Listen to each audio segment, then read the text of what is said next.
Cool. Is everybody able to get basically in? I'm just making certain of this.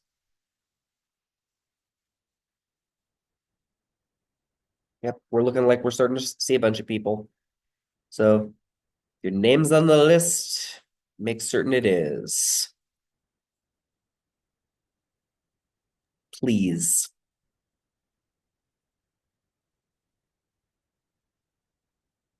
And get back to the board of black. Let's get that chat back.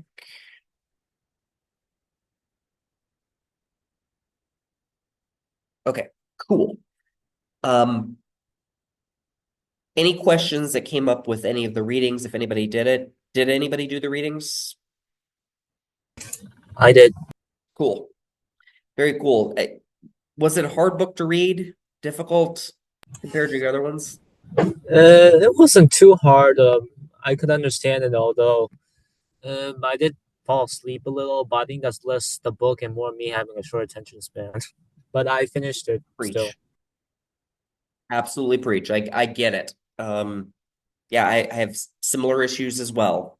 I need to find you guys. There's a I recently heard of an AI tool that will take your textbook and play it as a podcast that you can interact with. Like you can even call it and say I have a question, and they at the last question, and it'll interface with that. I don't remember the name of it, but I thought, man, that's really useful if you're into podcasts. So, however you interface with the material, that's the best for you. If YouTube videos are better for you, do those. It as long as you just get the concept of the material, I'm jumping up and down happy. Cool. Did we have any questions so far? Has anything been falling apart for anybody? Yeah, sorry, I have a question. Sure. What do you got, Cheng? Yeah, so the research thing. Remind me, we either participate in the research as guinea pigs or we do the review. We don't do both, right? Correct. You have either three instances of research of being research participants, or you can do three of the review things, or you can do two of one of the other. Just basically has to be a total of three. Got it. But we don't do both. Correct. Okay. Yeah, it's much easier, in my opinion, to do the be part of somebody's study because it's very anonymous. You can get a lot more. You're helping somebody out too. I've not posted any of them yet.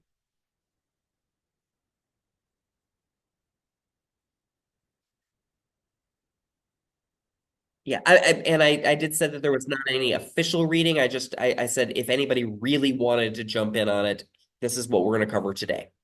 So nothing was really directly required by any means. So today we are covering, if I can get my screen to work here. Today we will be covering Think Like a Psychologist. You want us to take notes? No, you don't need to. I mean, if it helps you, take notes. If it doesn't, then don't. Will the slides be posted on Blackboard? Yes, yes. Okay, I thank have you. last. And I'm sorry, I keep cutting out. I don't know why I keep cutting out. But yes, slides. I last week's. It's at least present what I did last week. This is the format I'm planning on doing everything. This was last week's class. I recorded it, posted it there. I said to no material included. I'll also probably give some other little tiny notes of big points of things to include. Another thing to make it to where it's a little bit easier for you guys as well too. You'll see Think Like a Scientist. This is where things are. I've thrown in a couple extra videos that I may reference today as well too. These are from a stats class that I teach, but the concepts are very similar about what a hypothesis is such. Yeah, there was only a video posted last week because were no slides. I also threw in here for you guys a word search. Because some people really liked having that tactile sensation. These likely will also be words that will be on a quiz. So I just want to give you another way to look at all that stuff.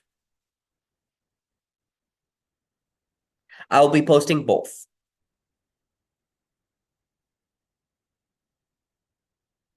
So much so I think I may even have posted the Think Like a Scientist slides already. I have not. I'll add that now for your class.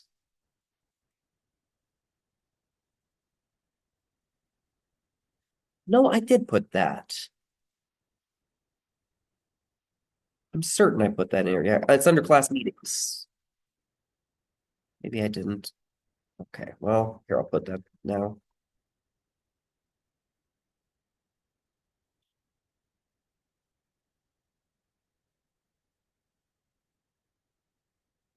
I may have put it for the other class. There we go.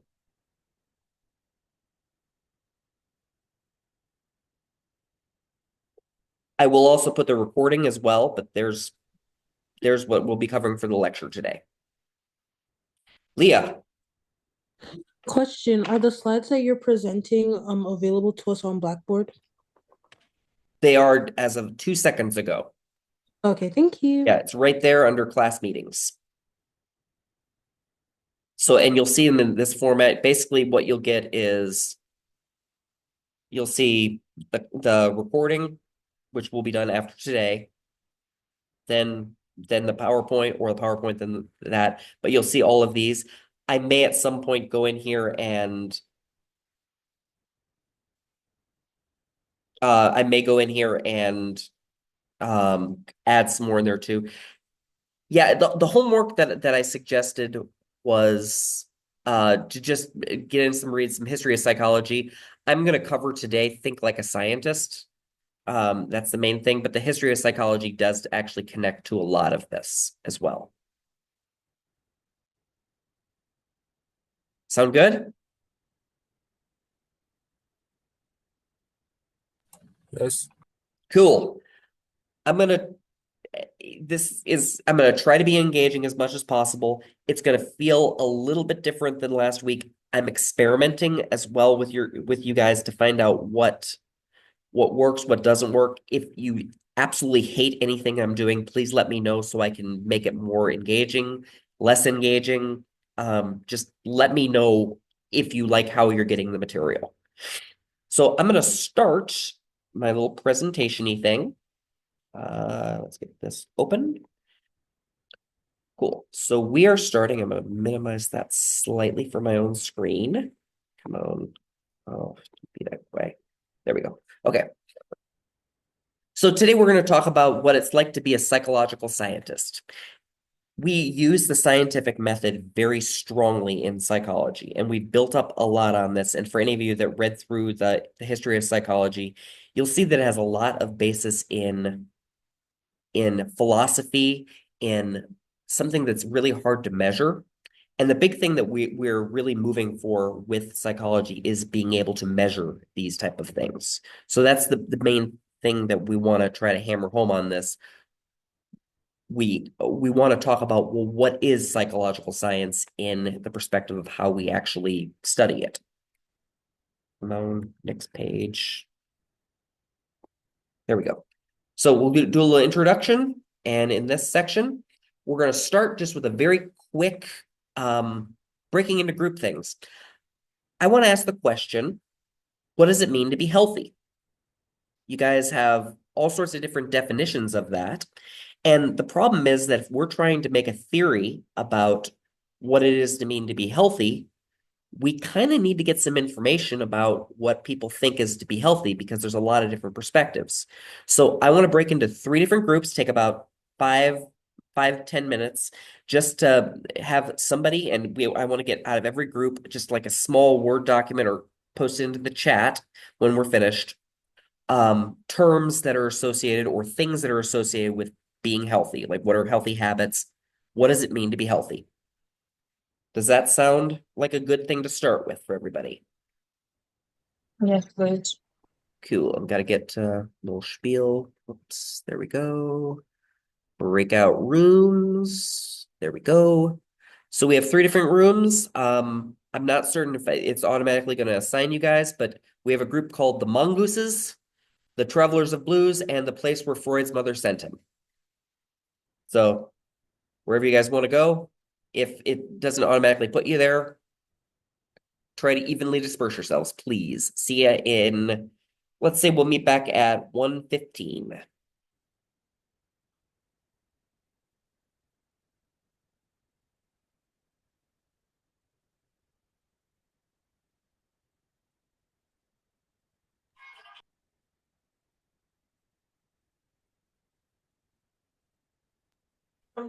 Can you repeat what she said? Yes, please go to a room and we're having everybody discuss the questions and we're going to have get a deliverable of a written down list of what it means to be healthy. I don't see the rooms. You guys don't see breakout Yeah, I don't know rooms? how to get in Yeah, there. me neither. Same thing, me. Mine says the host has open breakout rooms. Please be Okay. assigned. Yes. Is that doable? Yeah, I see it. Okay. Technology. Sure. Karim, I got you.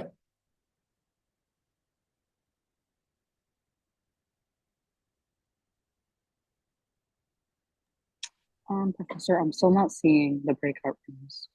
Is it possible for you to just put me in one? Sure. I didn't hear who was saying that though. This is Mena. Mema. Okay.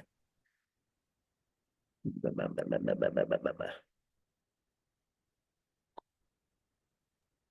Hey, Professor, can you hear me? I can, but I don't see who me is. Okay, it's Eric. Oh, this is Eric Guiteau. Yeah. I'm on phone right now because my bus is running a little late. Um, I can't tell which room has like the least amount of people in it, so I don't know which to join. I'll just toss you in one. All right, thank you.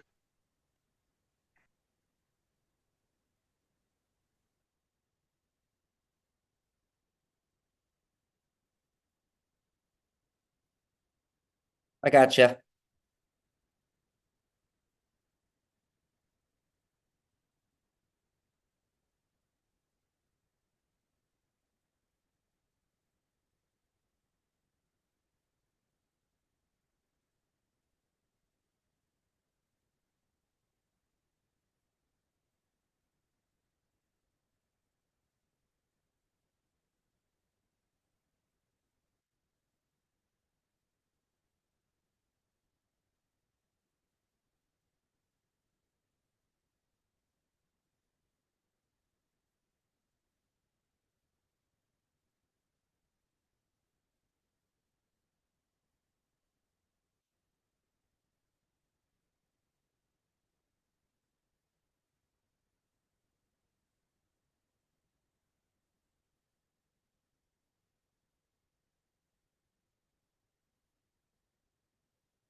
Okay, so should we write down like all the things we talked about in one section so that we can put it in the chat for when we go back all together.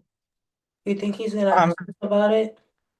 Yeah, he said that we would need to like submit like a little like summary in the chat when we get back. So if you guys want, I can write it down if you want to like repeat what you said. Okay, I think some people are writing in the box already, so you could probably read through some of that. Because they mentioned certain things that we already talked about generally, like physical Hmm. health and mental health. And I guess like I feel like a lot of people are more expanding in the box. Okay, yeah, I see it now.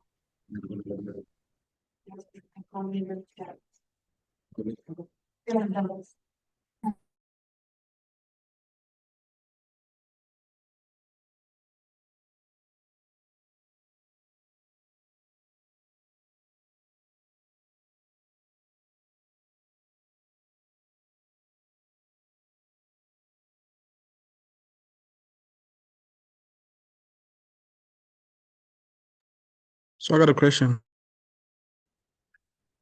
But Do we have to write it down or like just talk about it? No, we um, don't have to write it down. Just talk about it. well, basically said everything. I mean, we can go into more detail about it. Oh, well, never mind, I guess. Yeah, please write it down. I'm making a word cloud. Ah, Okay, Oh, so okay, okay. Yeah, so even if it's just bullet points, that's fine. Oh, okay, okay. Okay, and it can be even just something you type into the chat. Just if somebody could like summarize just a bunch of your little points that you make, that's cool. You guys good? yeah, yeah, Yeah, yeah. Cool. yeah, Just making certain. Okay, so basically, we said what spiritually healthy is one thing. yeah. We said spiritually healthy. Physically, socially, emotionally, could be all that. Said he wanted us to write down what it is we wanted to, what it is we think it means to be healthy, right? So, remember him saying he wanted us to on a Google Doc, maybe. So, if no one else will, I guess I can do that for you guys. We could just type in the chat and then someone take a picture with their phone. You could also do that, sure. I'm ultimately Let's going to be see. taking all of the information, copying it into a word cloud. So yeah, I want to be able to copy the words. That's the only long and short of why I'm saying write it down. All right. Cool. I'm Um, walking away. I was just making sure everybody was good. okay. Thank you, Professor. Um, Physical health, diet, general bodily wellness, capability, exercise, good habits, and for mental health, emotional management, clarity of mind, social health, satisfying relationships, family, friends, support. These are a lot of things. Being healthy means to have a balanced state of mind and taking care of yourself physically and mentally. Yeah, I'd be inclined to agree, right? Being healthy to me means to eat well, not stress yourself out, thinking positive instead of negative, having people around you who treat you right. Yeah, right? Um, it could be a little difficult to get those things, not everybody has access to like good friends or means to eat well. I think um sleep is also a very important aspect, right? Or maybe just managing your energy, making sure you're not overworked. I think that is also tremendously important. What do we think?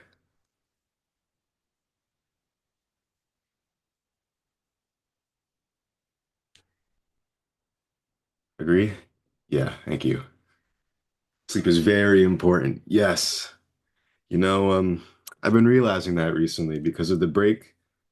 I haven't realized how much I really just want to end it all when my alarm starts going off? You think health can also extend to adaptability, the ability to adjust circumstances, both physical, mental, and emotional?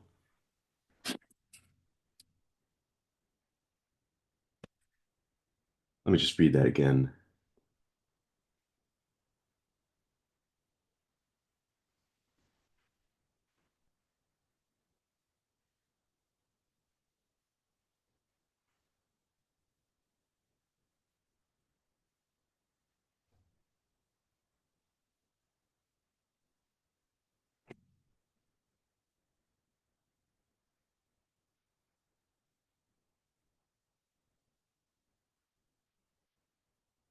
Health is meeting reality on reality's terms. I wonder whose quote that is.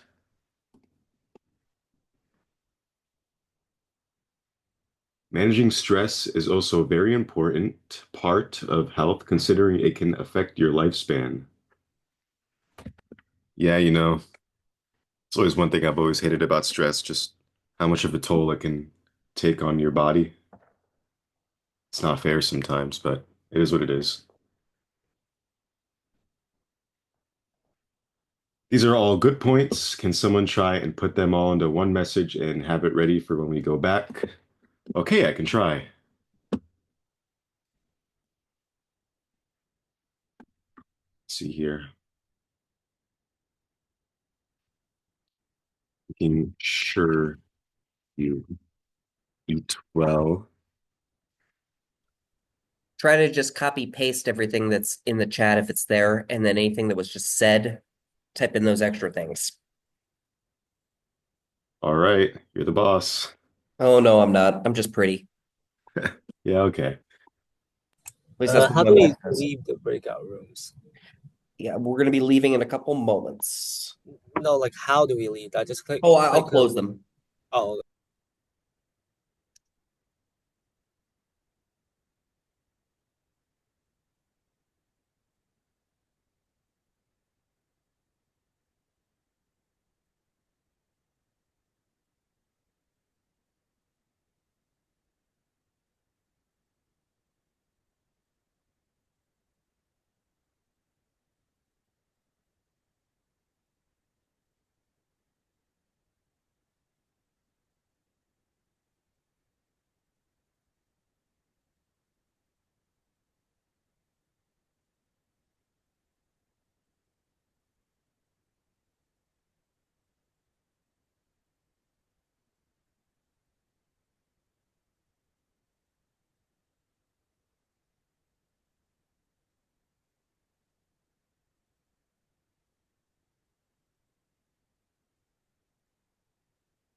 Everybody is having a good week so far.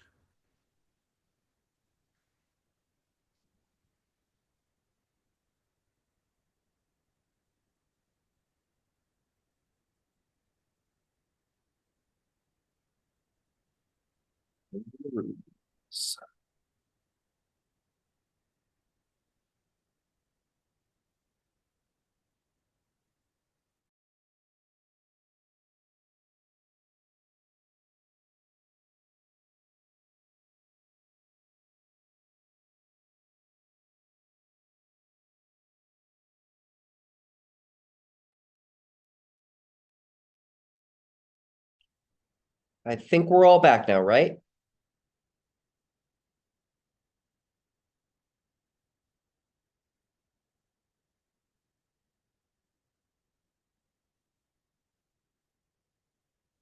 Cool. So first off, overall feelings of this. What'd you guys think?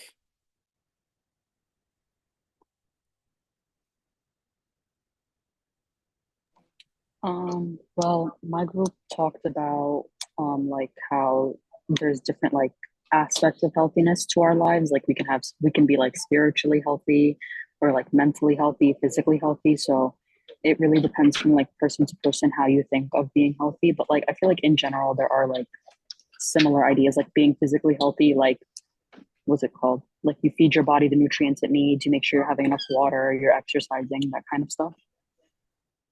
Interesting. And I agree. Yeah, and you hit some really cool points with that too. Isn't it kind of interesting that it depends a lot on individuals? What is important to one is not really important to another person. So, yeah, I mean, anything surprise anybody about things that they heard? Aiden, what do you got?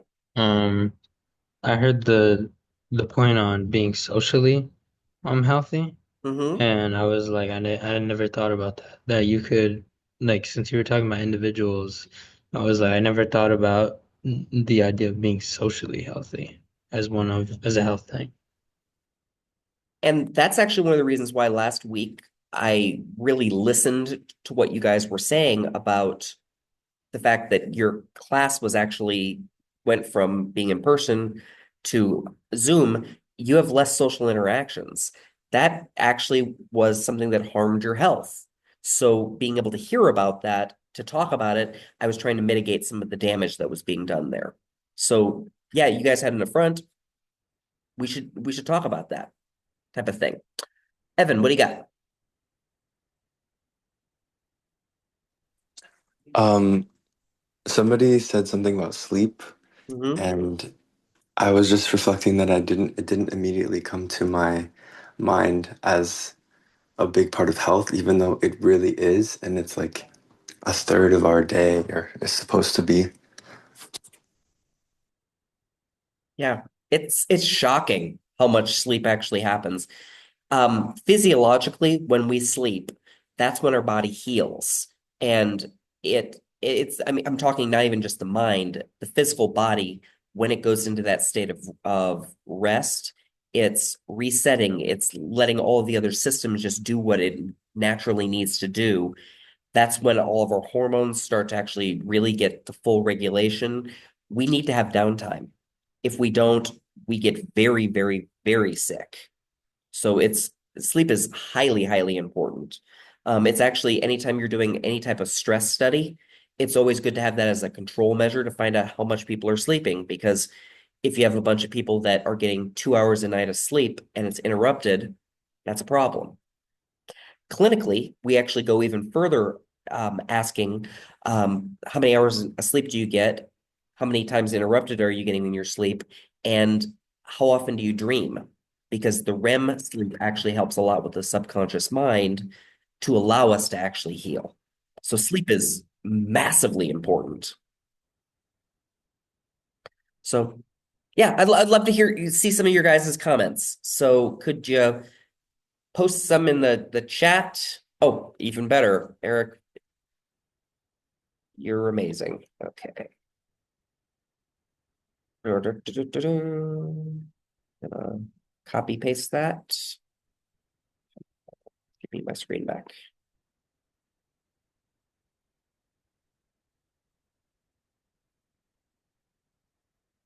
Okay, so that's one group. I got that.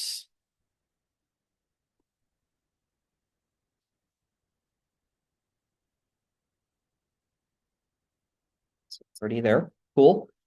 Another group.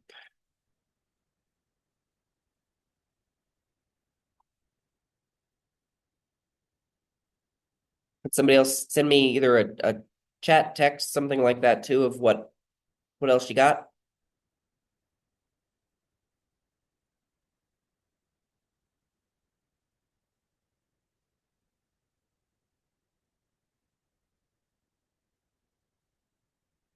Another group? Somebody, please. I'm trying to send them right now in chat. I took a picture of them and I just have to type them all out. Is it okay if I just summarized what my group said? Because that's what I did. I made it like one paragraph type of. Yep. Okay. I sent that to you.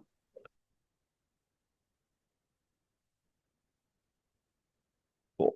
This is not perfect at all with what I have here, but it will kind of show the concept of it. So I basically, and this is a research method that we can do. Here, I'll also add that one on too. We can always add more too, but a research method sometimes that we can do is take a bunch of words that people say, and the frequency of those words as they come up tend to show that they're more salient, they matter more to a group. So let me try to go back to Google. I don't want that Google. I want that screen to go away. Go away. Shemo word search. It's the thing I was building.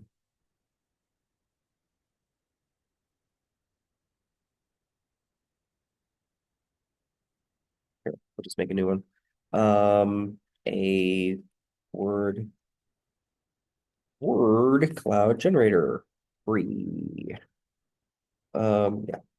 Is this one? No, that one's gonna be not pretty.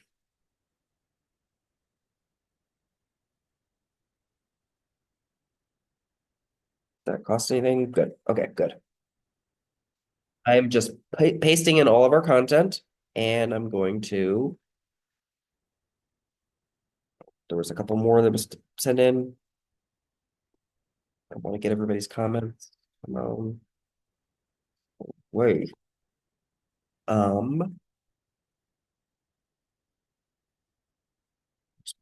you go.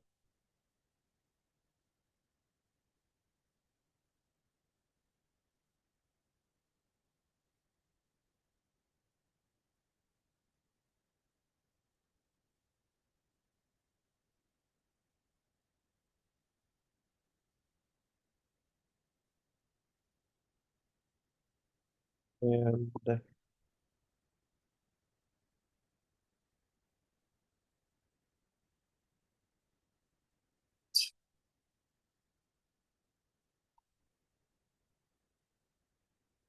cool. So here's our word cloud. Of course, healthy came the biggest thing, but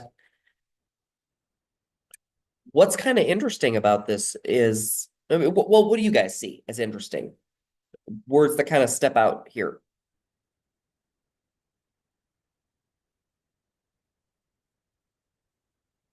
Habits. Balanced. Anything surprising that they're here? Religion. Smoking. The word David. Zeldin. Just David. Well, and David, that's a stop word that should be removed. Means. I'll get rid of David. I guess there's There's also etc. Lauren. Yeah, well, and that's because they were copying it in there. There's etc. etc. Yeah. Zeldin. There's also something, but no one said that. Whole lot of wealth, financials, spending. Isn't that fascinating that financial health Around. is a thing? Alexa. Yeah. That should make it a little bit better with some of those going. There we go. I mean, now we have ing, but still. But yeah, I mean, as we can see, when we're trying to talk about being healthy just in general, it's really, really, really, really hard for us to be able to say, well, just go out and be healthy. Or here's a question. Let's say I want to study how to be healthy or how people's healthy habits affect anything else in their life. Well, it's really hard to just say healthy habits. We have to narrow it down, or else we're just talking about such a broad topic that it loses meaning. It's like we're screaming in a field.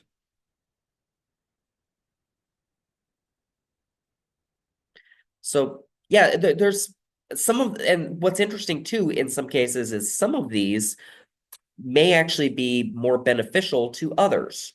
And I'll use smoking as an example. Smoking could actually be a very positive thing for some people. I know that sounds crazy, but smoking may actually be something that also keeps control of a person's anxiety. Or if they are recently, after they've had a massive amount of smoke inhalation during a fire, they actually suggest that people go out and have a cigarette or two because it'll help make the lungs more caustic and they get the bad smoke from the house out, which is a completely shocking thing to me. I didn't realize that. I had a house fire, and that's something that my doctor actually said, I know you don't smoke, but I would recommend you actually go get a pack of cigarettes and have a couple of them. It's going to be a horrible experience for you, but you're going to start coughing and you're going to get that really, really bad stuff out because it makes your lungs not fit. So in a case like that, smoking actually was healthy. Strange, right? Yeah. Yeah. But yeah, and things that the one that most people are always a little bit surprised about is the financial health perspective of it. A lot of these things have to do with needs being met. Yeah, I was saying that about the screaming in a field.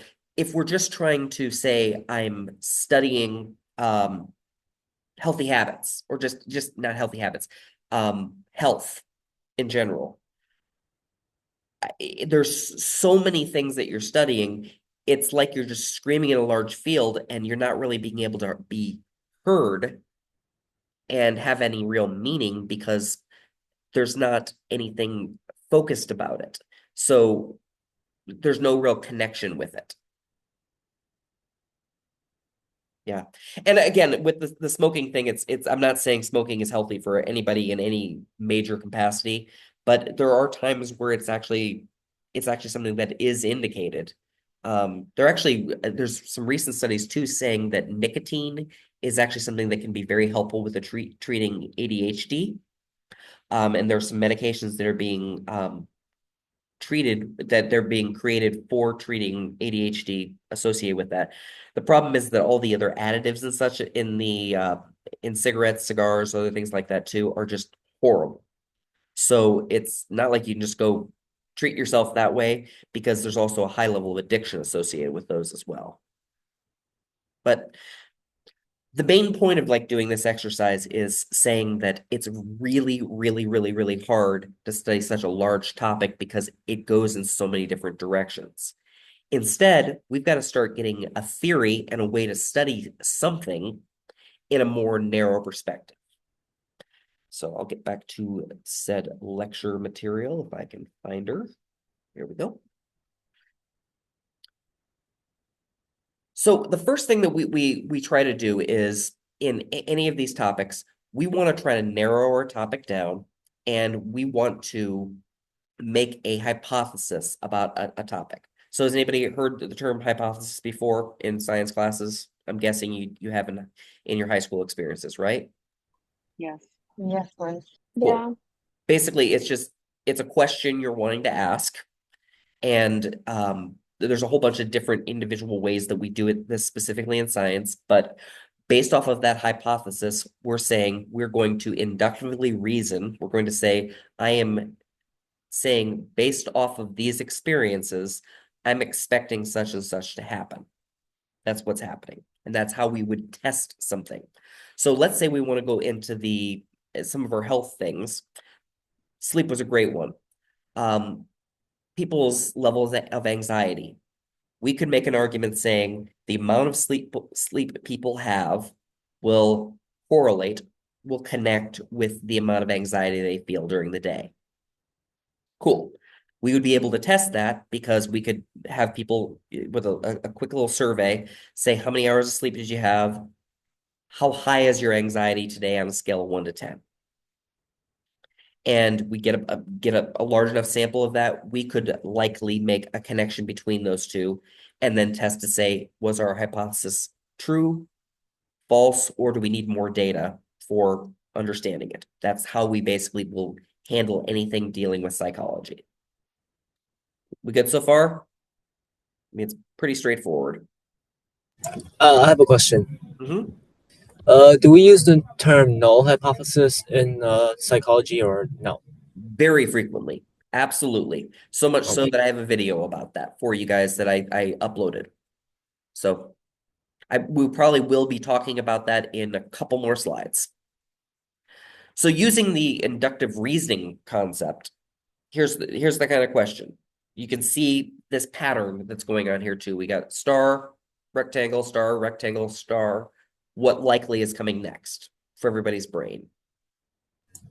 Rectangle. Right. Almost everybody would say rectangle because that's the pattern we're seeing. What becomes interesting is let's change that pattern a little bit by adding a couple more things to it. Now what comes next? Triangle. Triangle. Triangle. Well, but let's say we're going after the triangle or after this one. What would be the next thing that we would expect? Triangle? It could be a star. I mean, technically, it could be something else. We don't know if this is starting a new pattern. This is a whole bunch of new data. Well, we're getting new data. We're getting new ways of looking at stuff every single day. So sometimes we have to just take a look at what we have and say, based off of our limitations, this is how we understand it today. This is how we propose our theory. This is the data that we have basically to present and what our findings are. So inductive reasoning can only work so far until we have data that we can't really explain, and then we have to start getting more tests to explain it too. In science, we move inches forward every single day, little tiny, tiny, tiny bits. We're not going to be able to be like Einstein and get a unified field theory immediately, like in physics. He never actually really truly got to a full unified field theory. He had to do a thing about a special theory of physics, or any of the theories of psychology that we're looking at right now.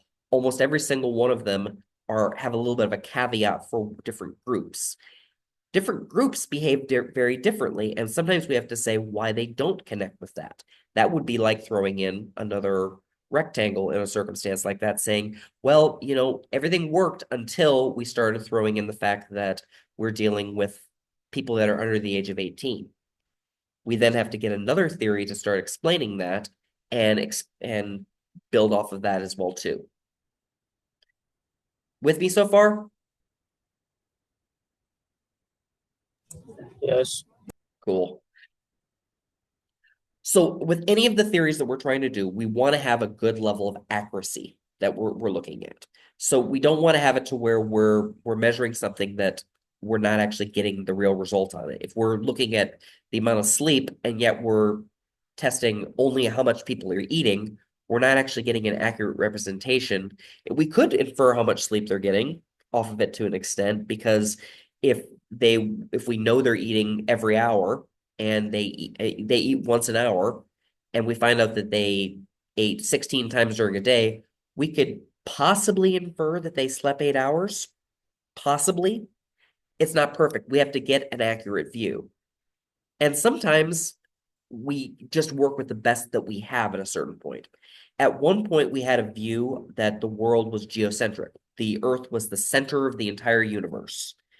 Well, Copernicus came out and said, hey, I have all this evidence to show otherwise, to say that the sun actually is the center of our solar system, and that all these stars are moving in a pattern in certain ways. This shows that we're really not the center. Well, yeah, it created a huge uproar.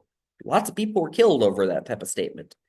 But that new theory, that new data gave us more accuracy to where we could have more accurate theories. The more and more we do science, the more and more we do these ideas, experiments, the more understanding we get of really how the way things really work. We also have to have consistency in anything that we're studying whatsoever. So we have to have apples compared to apples. If we're comparing a bunch of apples and a bunch of oranges, we can't always say the fact that things are always going to be the same about the apples. They bruise differently. They also expire in a different rate as well too. So we need to make certain that we have the same measures going in as coming out. How that could work in a study is, let's say you did an entire group of people working at a factory that you're testing to see, again, we'll look at their level of sleep. And then you have a group of people working in an office. Great. It seems like we're looking at both of those two groups of people, and that we could test their level of sleep and make all sorts of comments about office people versus people that are working in a factory. But we have a slight problem. What shift were the people in the factory working? What other health concerns, things like that too? We can't make any generalizations because we're not really comparing apples to apples about certain populations to be able to then expand further on that. So what we're looking for is any type of consistency that we can get between studies. Also, we want to have the right level of scope of what we're looking at. Again, we don't want to just say, I'm studying health in people. Well, again, we have an encyclopedia of things that we're looking at.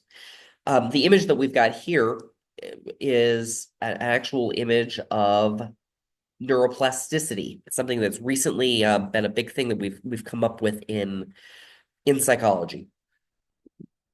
Before we started getting into the neuroscience realm, we did not actually have a way to see what the brain was really doing, about new connections being formed, or that new pathways are being formed, or even new neurons being born. We didn't even have those terms. It's because we're having newer pieces of information, we're now able to go into scopes like this as well too. So we can specifically start doing different perspectives of, if we have such and such stress stimulus, will that impact, or how will that impact the growth of the plasticity of the brain? Comes from the word plastic, meaning the brain is malleable. It grows like that. So again, another perspective of that. Another perspective of something that's in any of the studies that we're looking at is that we want to have it be relatively simple. If we have a massively complex study where we're looking at health in general, if I had to study every single tiny one of the things that you guys wrote down to be able to understand health, there is absolutely no way I could effectively run a study that would be could be tested. It would be almost impossible to test because we don't have enough statistical power to throw all of those variables in there. Plus, no one would really sit and do that survey. No one really would be able to sit and get a physical exam. Also, the longitudinal perspective, meaning young versus old, does that change? We need to have it be simple enough that is testable. It also has to be something that's fruitful when we're looking at the studies. So with the fruitfulness is we actually have to try to move science forward or validate what we have. Now, part of that fruitfulness, though, too, is that the measures we use have to also be able to truly add to the information. So let's say I'm giving you, saying, I've made you toast. Here is your choice of jams to put on there. I'd like to know if I increase the number of jams, will that actually increase your anxiety? Or would you rather just have one? That's the type of study that actually would be fruitful by having more options, less options. Now, of course, a person may say, I don't like jelly. That's fine. That could be, they would just be one that we would list as do not like jelly, do not like jam. But it has to actually be leading towards something. So I'm trying to connect it with ways that we actually look at studies. Another big thing that, and this is the biggest of all the terms that I want you guys to walk away with, is falsibility. We have to be able to test a theory. If we cannot test it, it's not really something that is a theory at all. So, meaning that's where we get the hypothesis. We have a hypothesis. If we cannot go in and say, I believe dogs are wizards, or it would be even simpler, dogs are wizards. Cool. You can make that statement. You have a null hypothesis, which is dogs are not wizards. And we then would test and specifically say, if the dog behaves and shows magic abilities, we reject the null hypothesis, and then we go with our alternative hypothesis, which is that dogs are wizards. And then we can go further and start saying, well, okay, how are they doing that? Yeah. And undeniable is a very tough one to work with, because what's really interesting, and this was hammered into me so hard in my doc studies, we never really want to use the word prove. Mathematicians have proofs. We don't really have pure math. We have evidence to support. So we either have support, not supported, partially supported. So undeniable is difficult, because you can always find something with someone that would likely not fit that route. And that's where science gets to be interesting, because we can start saying, well, it works in everything but this group. Okay, well, now the question is, why in that group? Now we have a new part of theory, which is then something that would be what was that called? A corollary out of the actual theory that we're creating. So what is falsibility? We've got statements of like classical music increases intelligence. So probably remember those books back in the 90s, or at least you've heard of them, the Mozart effect, where people would listen to music and they would say that they increase their test scores. So is that testable? Yes. Cool. This perfectly works great against what Sebastian's statement is, and I'm not picking on you by any means. The Mozart effect, specifically, that what they were doing with that was where they were having people study, or they were having babies sleep and things like that too, and they were saying that they got better clinical outcomes or better study scores. Those have not been able to be replicated to the level that they're saying on that. So yes, they had studies that showed support for that, but it wasn't able to be something that was replicable. We have a big crisis in psychology and in science just in general, but especially the world of psychology. We don't really do enough replication studies. And it's basically because publishers also don't publish a lot of replication studies. It can be very expensive to publish a paper if you're not doing the ones that are generally free, open access. So it can cost like $2,500 or so just to publish an article. Well, if you have findings that don't really that they basically show, hey, this wasn't true, it doesn't really move the needle. It just said we were not able to replicate the findings. That's what the paper ends up showing. It would be hard to get that published, and also most places wouldn't want to publish it because they want to have the new and advanced theory that's coming out. So we have a very, very, very big problem. Things that we're trying to do is we're trying to actually get specific journals that are working only on replication studies to be able to say where's their problems, where things are going on. Other ones that might be worth looking at too is eating before exams increases performance. Is that testable? Absolutely. Absolutely, it is. Now, could there be problems with that question? Is it easily testable? Like meaning that are we likely going to get good results if we just immediately jump out and test that?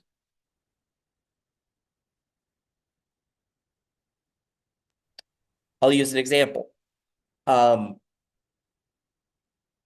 If I were to go out and go to a buffet, have 8 steaks, 3 lobster, a bowl of ramen noodles, and a light salad, then go take my exam. Am I likely going to do really well on that performance? No, you'll probably be No. asleep from all the food. Right.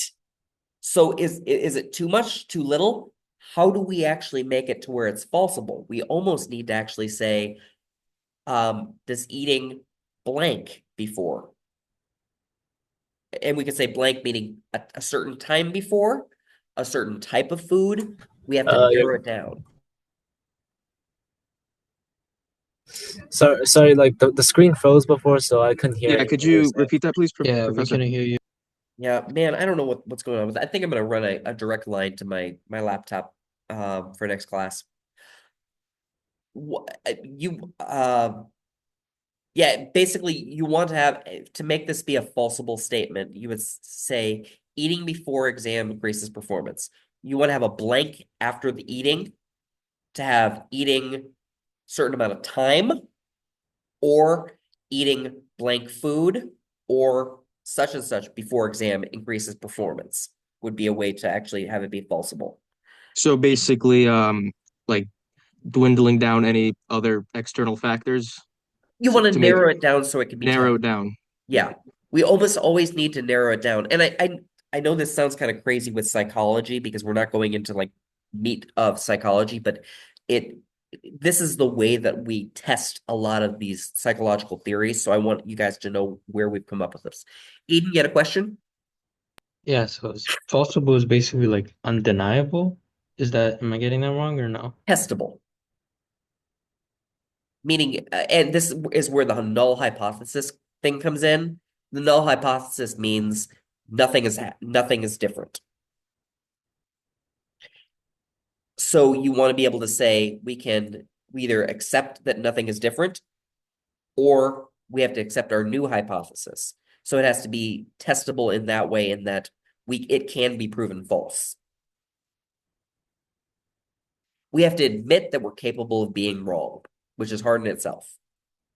Okay, so like for the last one on this list, that And means it love would it. be not falsifiable. Well, is it? Because the thing about it is, it the biggest thing, this is the first question that we actually started asking in psychology back when it was in the world of philosophy. Um, it was Rene Descartes that said, "I think, therefore I exist." Well, he had a lot of evidence to support that, actually, because the fact of the matter is, thinking beings have an element of existence. Now, we also, it's a little bit hard to actually point out, say, what is existence. That does need to be a little bit more falsible, but we're starting now with neuroscience to start looking and saying, can we show that the mind is actually something that's physical? So it is something that we're actually starting to be able to get the tools to do, but sometimes we just don't have the ability to test it. So therefore, it's not a falsible statement.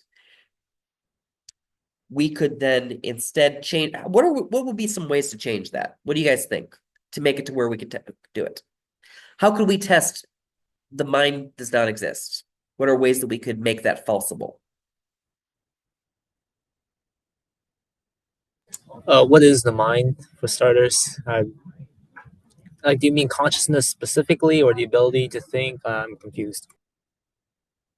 And you know what? You just separated out too. The mind involves consciousness. It involves memory. It involves aspects of behavior. It involves emotions. So any of those things could basically be something that we just narrow it down, it becomes a little bit better. We could test, do emotions exist? Well, yeah, we could actually test that. We could have a person say, I'm feeling fear, do a functional MRI, and with that functional MRI, we could say the brain consistently on 20 different people all activates these sections of the brain. So therefore, we can go so far to say fear actually does exist. And we can do that with different emotions. What are other ways we could do it?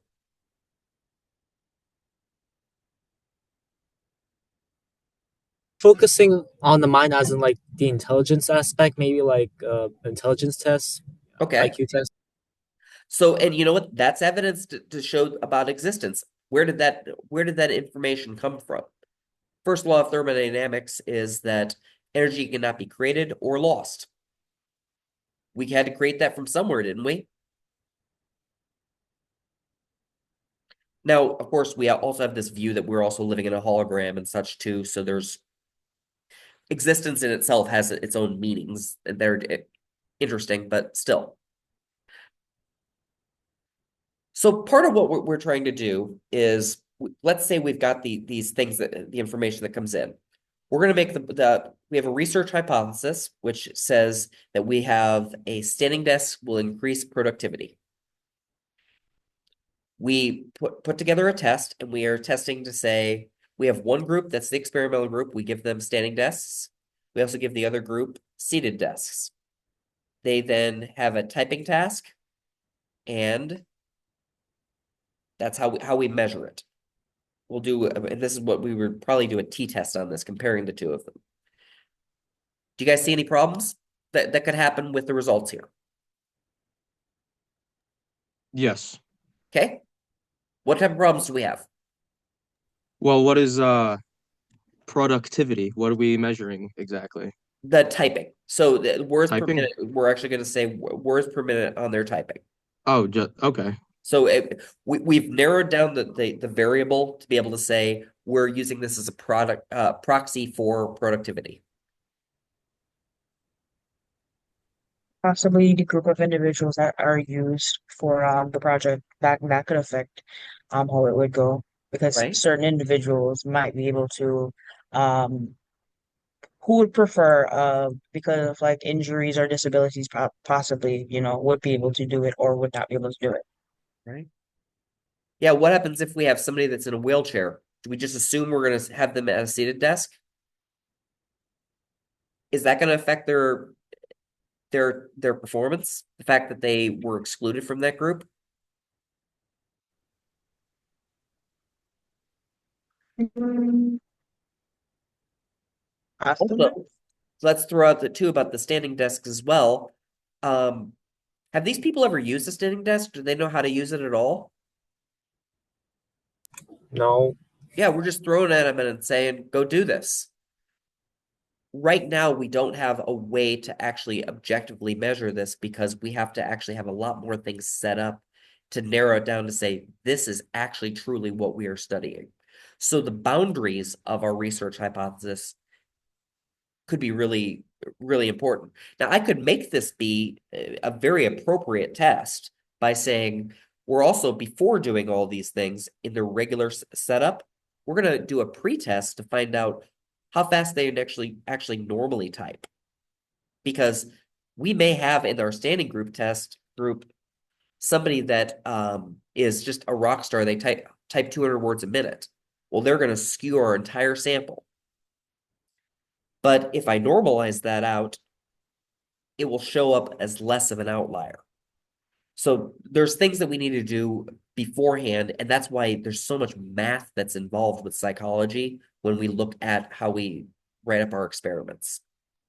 I have a follow-up to that. Wouldn't it just Sure. be better to just have like find out, do a mass pool of like what is the average of typing speed and just be like, hey, if this is your average, come and do an experiment, and then you have like you could put them in both groups and then you won't have a problem.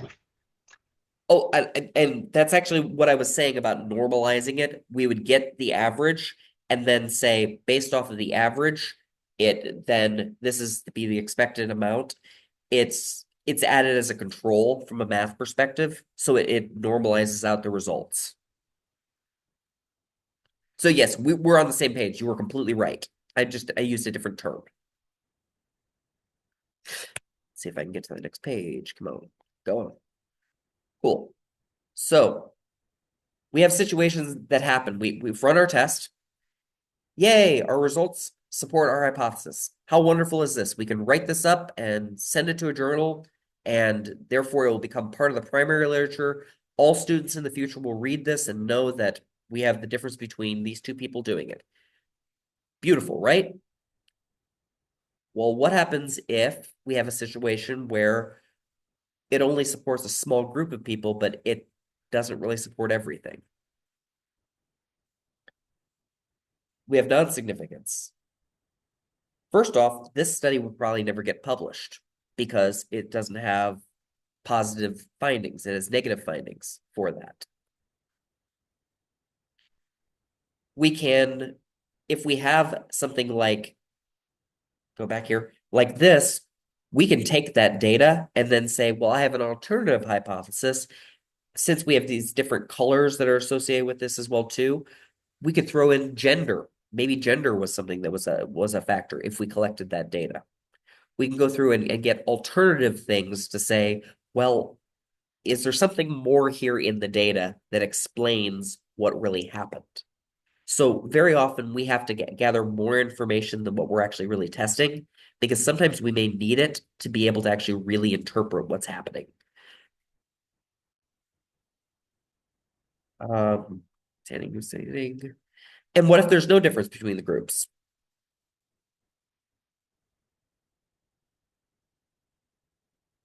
Well, great. That means nothing other than just that maybe we need more data. Sometimes we just need to do more data. There's a concept called the central limit theorem, where what we have to try to do is get enough data to where things will just start becoming like a bell curve in the center. and people will just gravitate towards what is the normal for behavior, activity, things like that. Things will naturally fall into that the more data that you get. So it's always better to have more data than not enough data. More often than not, most young researchers, psychologists, things like people like that tend to not have enough data. They just want to get to the result really quickly. There are things that you can do like power analysis to find out what's going on, but that's the start of it. Okay. So trusting science without proof. Boy, this is a topic that is highly political nowadays, isn't it? What do you guys think about what's happening with the trust the science argument in the media right now? People are crazy. Yeah. And isn't it really amazing how polarized you can get by just making the statement, trust the science? I mean, that's almost a political statement now.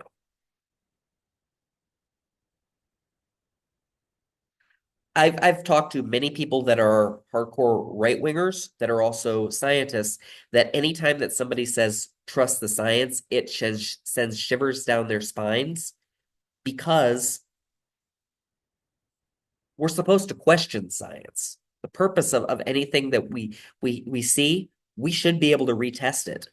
We should question it. We should always question the science and say, is this something that makes sense in those certain areas? So I'm hoping that the more you get into this, the more you'll actually start looking at some of these studies yourself that are being done, either psychological, sociological, or even some of the medical to some extent.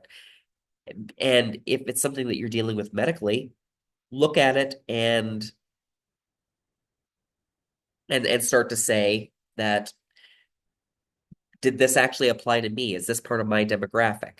Did they do something like this in my demographic?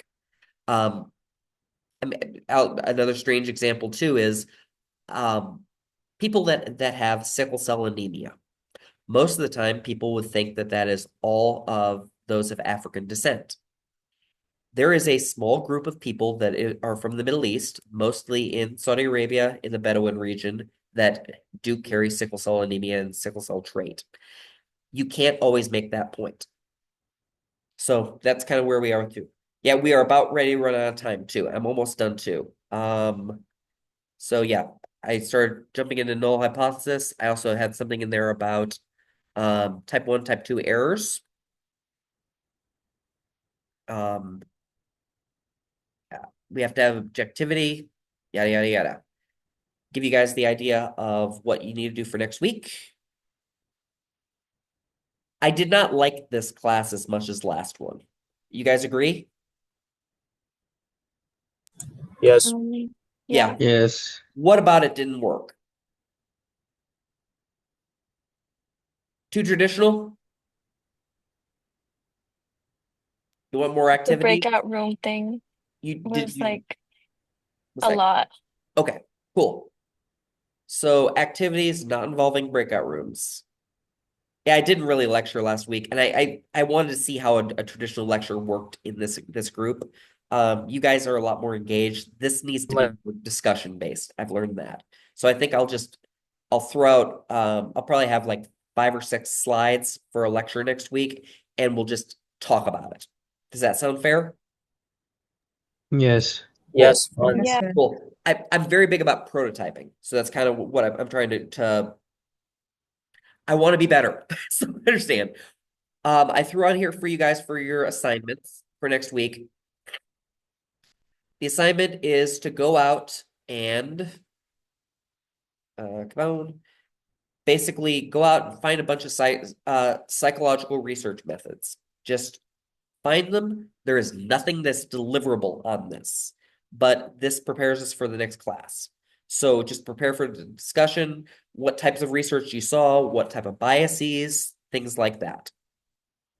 Clear So as do we mud. have to submit anything or do we just look for it? Again, be pretty. So no submission then. No, it's more in the way that we have this structured, attendance and assignments are basically the same damn thing. Okay. So this is a really easy class to get a good grade in, and I will keep people appraised of what's going on. I'll also be posting a quiz within the next day or so. I'll send an announcement with it as well. Professor, Yes, my computer has some problems. That's why just stuck here. What is our assignment? it is posted on Blackboard.